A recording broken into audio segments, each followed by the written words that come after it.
Reports say 6 to 10 people have been killed after a newly erected pedestrian bridge spanning several lanes of traffic collapsed at Florida International University. 8 vehicles were trapped in the wreckage of the 950-ton bridge and 8 people have been transported to hospitals. The bridge was intended to provide a walkway over Southwest 8th Street, one of the busiest roads in South Florida.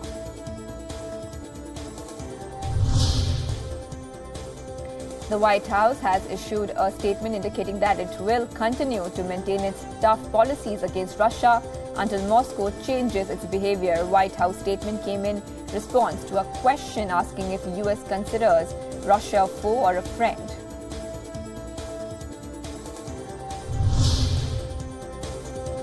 Washington has slapped sanctions on Russian individuals and entities for alleged U.S. election meddling and cyber attacks, but put off targeting oligarchs and government officials close to Putin, prompting U.S. lawmakers in both parties to say Trump needs to do more. The actions announced by the U.S. Treasury Department targeting 19 individuals and 5 entities, including Russian intelligence services, represent the most significant steps taken against Moscow since Trump assumed office in January 2017.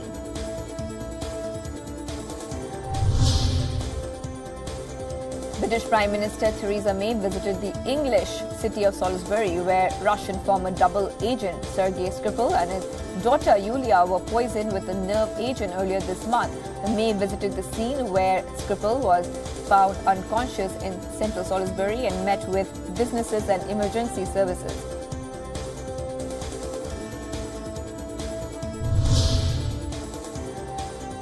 A man was seen fixing the Russian flags outside the Russian embassy on Wednesday after British Prime Minister Theresa May told Parliament she believed Russia was culpable for the attack on ex-spy Sergei Skripal. A fancy dress shop in London is selling masks of Russian President Vladimir Putin amongst masks of other celebrities such as US President Donald Trump, soccer player Cristiano Ronaldo and the Duke and Duchess of Cambridge. White House spokesperson Raj Shah has said that the Trump administration and Republicans in Congress are seeking to make temporary personal income tax cuts passed last year permanent, adding they could also lower capital gains tax rates. Shah said details were still being worked out on a potential second tax cut bill that would follow the massive $1.5 trillion legislation that took effect in January.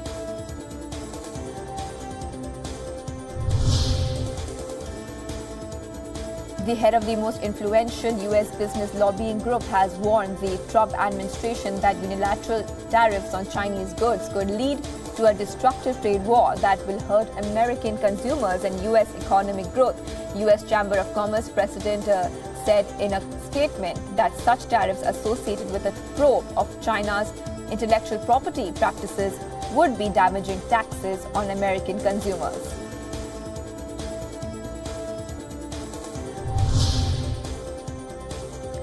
North Korea's foreign minister arrived at Sweden's foreign ministry building in Stockholm for talks, prompting speculations that the two-day trip could lay the groundwork for a possible meeting between U.S. President Donald Trump and North Korean leader Kim Jong-un.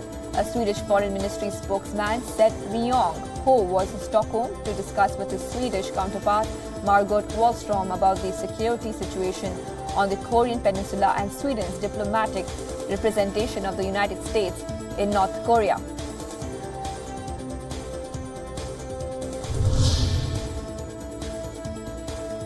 President Donald Trump has not decided whether he will sign legislation that would allow U.S. officials to travel to Taiwan to meet with their Taiwanese counterparts. The legislation, which has been approved by both chambers of the U.S. Congress, has angered the Chinese government. If Trump does not veto it, the bill will become law on Saturday, even if he does not sign it.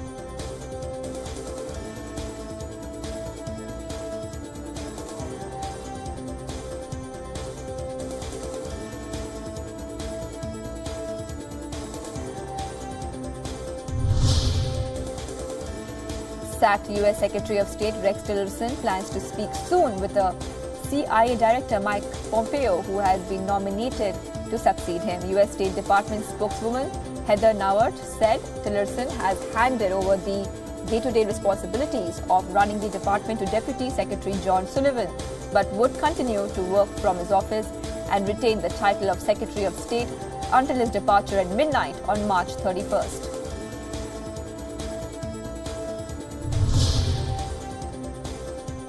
Thousands of civilians poured out of eastern Ghouta after a month-long bombardment brought the Syrian regime closer to recapturing the devastated rebel enclave outside Damascus. A war monitor calls it the largest displacement since government troops launched their assault on the rebel enclave.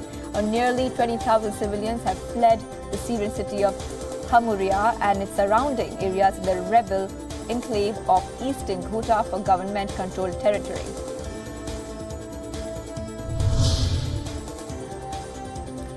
A public court record filed in New York says Vanessa Trump is seeking an uncontested divorce from U.S. President's son, Donald Trump Jr.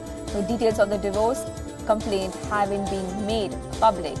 The couple married in 2005 and have 5 children. The paper says the president's eldest son and his wife of 13 years were living separate lives and that Trump Jr. was never there.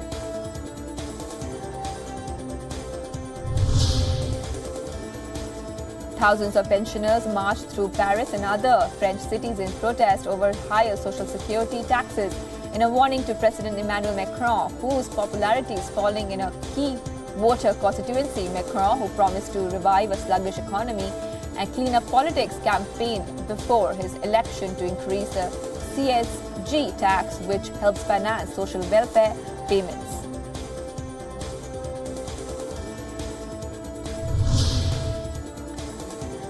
A military helicopter crashed in southwest Senegal, killing 8 people and injuring 13 others. A Senegalese army spokesperson says that the Mi-17 helicopter was traveling from the southern Casamance region to the capital with 20 passengers aboard when it came down near the village of Missira. The cause of the crash was not clear.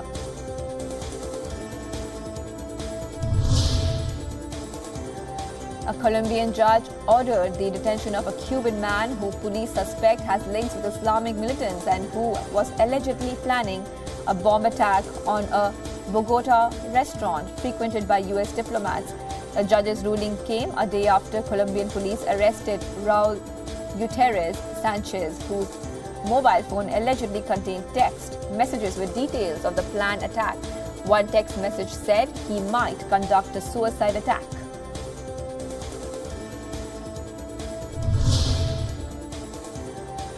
Iraqi Prime Minister Haider al-Abadi ordered the reopening of the airports of Erbil and Suleimania in the Kurdistan region for international flights. So international flights to and from the semi-autonomous region's 2 main airports in Erbil and Suleimania were halted on 29th of September as part of sanctions imposed on the Kurds after they held an independent referendum 4 days earlier in defiance of Baghdad and voted overwhelmingly for separation.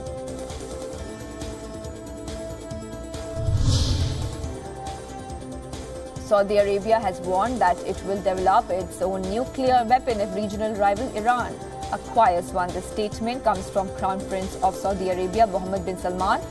Saudi Arabia and Iran have long been rivals in the Middle East. Each is dominated by different branches of Islam, Sunni for Saudi Arabia, Shia for Iran, and they have historically supported opposing paths in regional conflicts.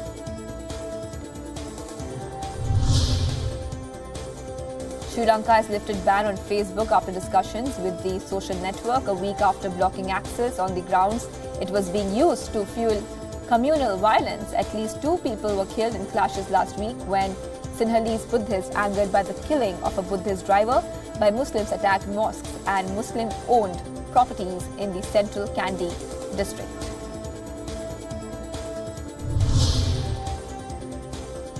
The Bolivian government says the death toll among inmates at a riot-torn prison stormed by police had risen to 8, including 2 foreign nationals, a Brazilian and a Paraguayan. Deputy Interior Minister offered the new toll after Wednesday's pre-dawn operation at the prison in Santa Cruz, which also left about 24 prisoners and police injured.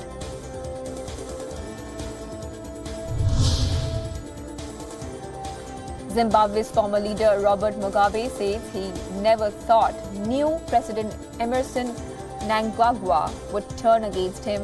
Mugabe denounced Mnangagwa's move to oust him last year as a coup, saying he was ousted in a military takeover and that Mnangagwa had assumed the presidency illegally.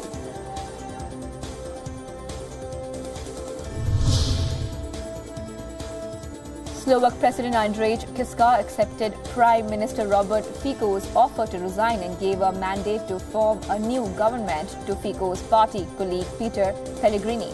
Fico offered to resign on condition that his party be allowed to choose his successor, as his three-party ruling coalition seeks to calm a political crisis sparked by the murder of a journalist.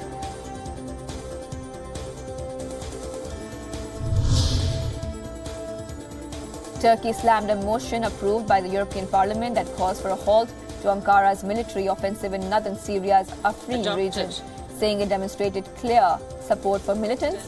The non-binding motion also urges Turkey to remove its troops from Afrin, where Ankara is targeting the Syrian Kurdish YPG militia in an offensive launched nearly 2 months ago.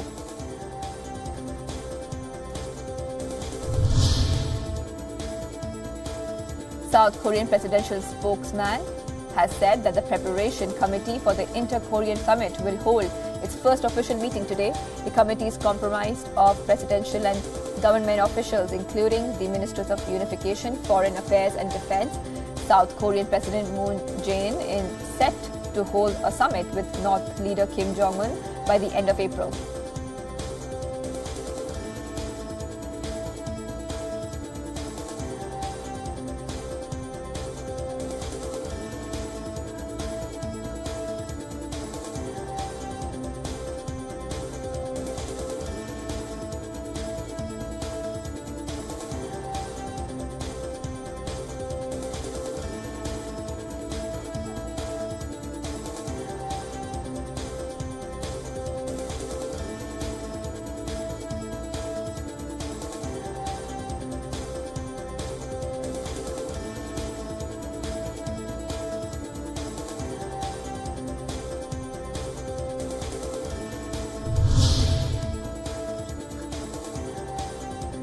Alberto Fujimori, Peru's controversial leader from the 1990s, has testified in the case against his own spy chief, who is charged with the kidnapping of journalist Gustavo Gorriti.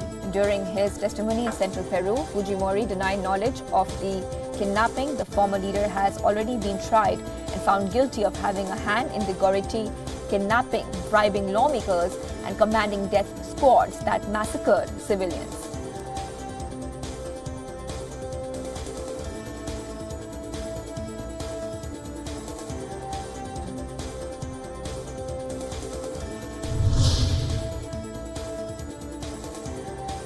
Portuguese Air Force rescued a seriously injured woman from Portugal's Praia da Ursa beach after it was hit by a rock slide. Authorities say the rock slide had killed a 23-year-old Brazilian man. Footage released by the Portuguese Air Force showed rescue workers flying to the beach with a helicopter and airlifting the 18-year-old German woman, who was covered in a foil blanket and secured to a stretcher. The woman was rushed to a hospital by helicopter with multiple fractures.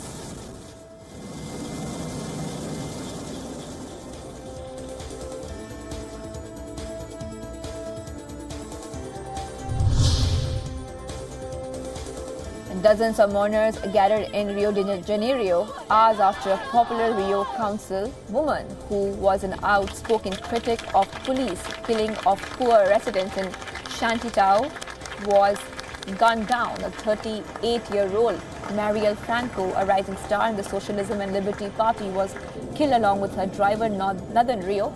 The killing comes just weeks after the federal government decreed that army would take over all security operations through the end of the year in Rio, where murders had spiked in recent years. Franco had harshly criticized that move, saying it could worsen police violence against residents.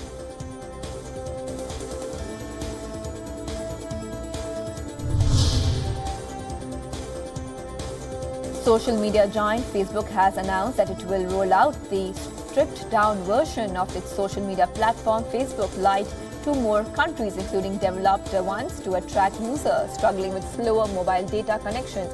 The Facebook Lite, presently available in over 100 countries, was launched in 2015, targeting developing markets and designed to work in areas with slower or limited internet connections. Britain's Queen Elizabeth has formally given her permission for her grandson Prince Harry to marry his American fiancée Meghan Markle. In a letter to the Privy Council, a formal advisory body to the monarch comprised of senior politicians, judges and bishops, the Queen confirmed her approval of the wedding of Harry, the fifth in line to the throne, and actor Markle.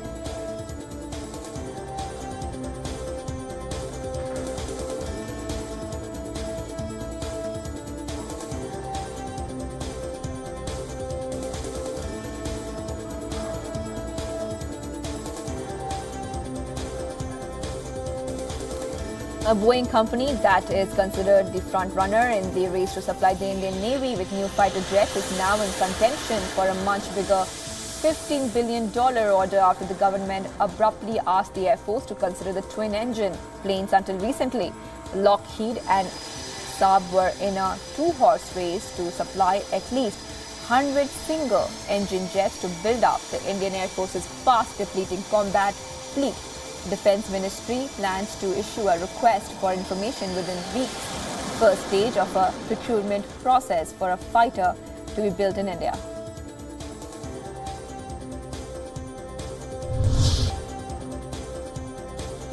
Superstar Rajinikanth is currently on a spiritual retreat in the Himalayas after visiting Bajinath Temple in Himachal Pradesh and the Shivkori caves in Jammu and Kashmir. The actor is now at the Swami Dayanand Ashram in Rishikesh. The actor will be spending the next few days in meditation at the ashram. Rajinikanth said he has still not become a full-time politician and his ongoing spiritual trip to the Himalayas was to realize oneself.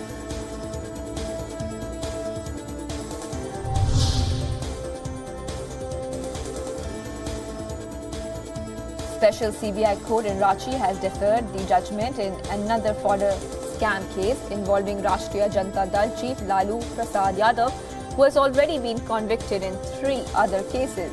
No date has been fixed yet for the pronouncement of judgment in the case, which is related to fraudulent withdrawal of rupees 3.13 crore from Dumka Treasury.